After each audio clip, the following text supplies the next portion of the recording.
for both of us, what does it take to become a good voice actor in this industry? You need to try and get outside of your head. And like I was mentioning before, I had a certain pride about making an idiot of myself, but once you get past that and you just sort of take a chance, some surprising things happen. And I feel like I've kind of surprised myself before, where I'm just like, whoa, like where did that come from?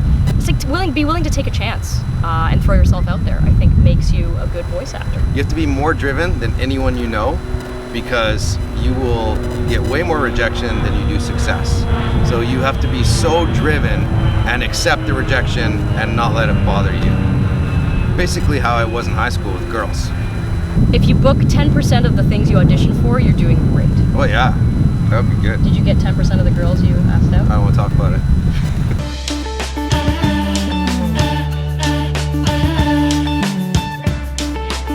Chompy or Ryu? Oh man, no. Okay, so my dog right now is Bitey, so I actually call him Chompy. Okay, cool. His official name is Bobo, but his unofficial name is Chompy. Chompy will always have a special place in my heart as a result of that. He's very dog-like, but then so is Ryu. What? Sorry, What? The dog's name is Bobo? Yeah, what's wrong with Bobo? Like Bobo the clown? No, who knows what? No, Bobo like... Bobo the dog? Well, actually, it's Bort from The Simpsons. Oh, it gets better. Because we wanted to say, come along, Bort. But I said I can't actually call him Bort. Let's just say Bobo for short, or for as like a slang. Oh my gosh. Anyways, This it's Bobo. is so good. So good. Oh, it's so good. You're like, come here, Bobo. Come along, Bort. Bobo. He likes it. To the spaceship, Bolt. Has anyone recognized you in public yet? Yes, I was actually recognized once, and I couldn't believe it because it was during COVID, and I had a mask and sunglasses on at the time. Whoa. And so I frequent this burger joint in my neighborhood, and I went in there, I was ordering my burger to go, and I left, and then when I came back a second time, later on, the manager who I'd gotten to know was like, yeah, just after you were in that time, this person came in and was like, hey, was that Sabrina Pitre, like the voice actor?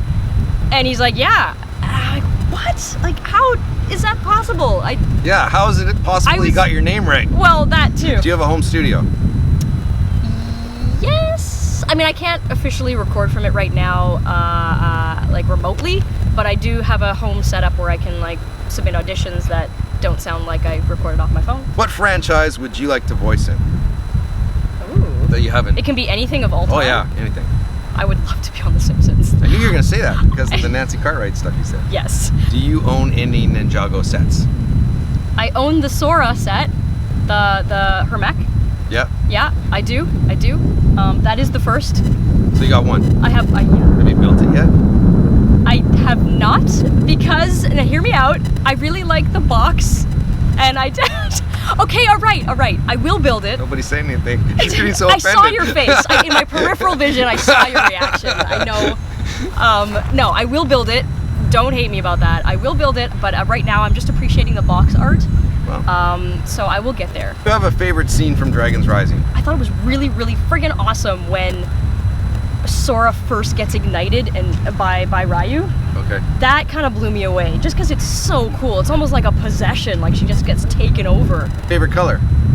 My favorite color? I like the kind of like teal, turquoisey vibe. One word, what can we expect in Dragons Rising Part 2? Evolution. Ooh, tasty. Nice word. I like that.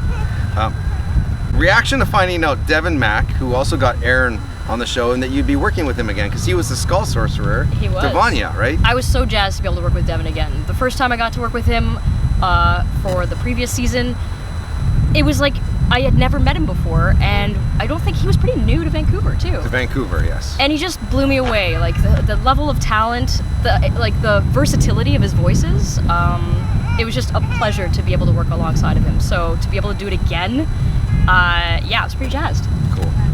Shout out to you, Devin. If you haven't seen that interview, go back on my channel, watch it. What's your favorite part about voice acting? Getting to play around, be an idiot, be a kid, you know? It's sort of like you go back to how you were when you were younger, you know? Like it's just it's such a nice break, especially as an editor, you know? Like I'm sitting down watching in front of a computer all day, and then you get to like go into the studio, interact with people, and kind of be a lunatic. It's so much fun. Who do you know most in the Ninjago cast? Brian Drummond.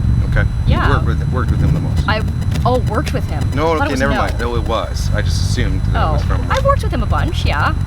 But it's also like, Brian's one of those people that he will get a role in every show because he's that versatile, and it's awesome. So I've worked with him a ton, but his wife is a lovely person, and together they are like the most amazing couple ever. And, so you socially hung out? Yes, we have socially hung out. We do dinners.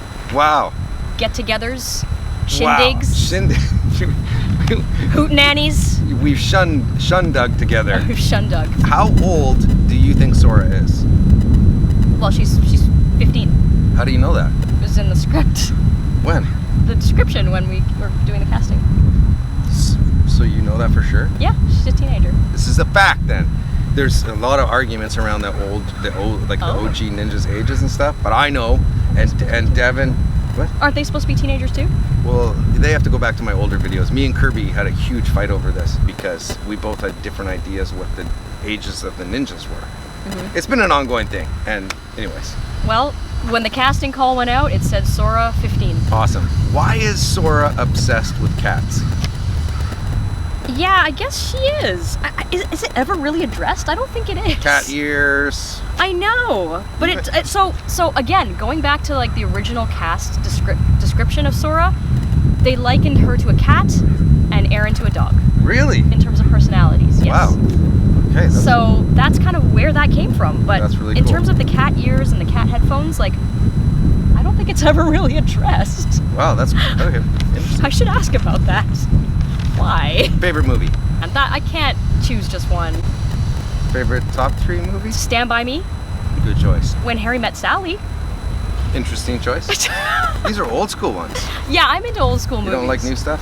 I mean, I feel like they still have a point to prove, The Goonies? Do you watch The Goonies, yes! The Goonies? 100%. Back Goonies, in that era? yes. Okay, cool. They're the ones I'll rewatch over and over and over and over again. When we were doing the Sorcerer season, that reminded me so much of the Temple of Doom, Indiana Jones.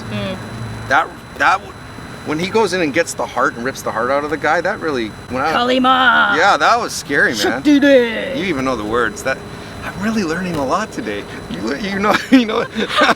Why do you know those words? Are you a pyro? Odom Traba. Wow, you really do. Yeah. I also know all the words to Sound of Music. Like, I'm not just talking about the songs, like all the dialogue. Are you serious? Yes. Tacos or sushi?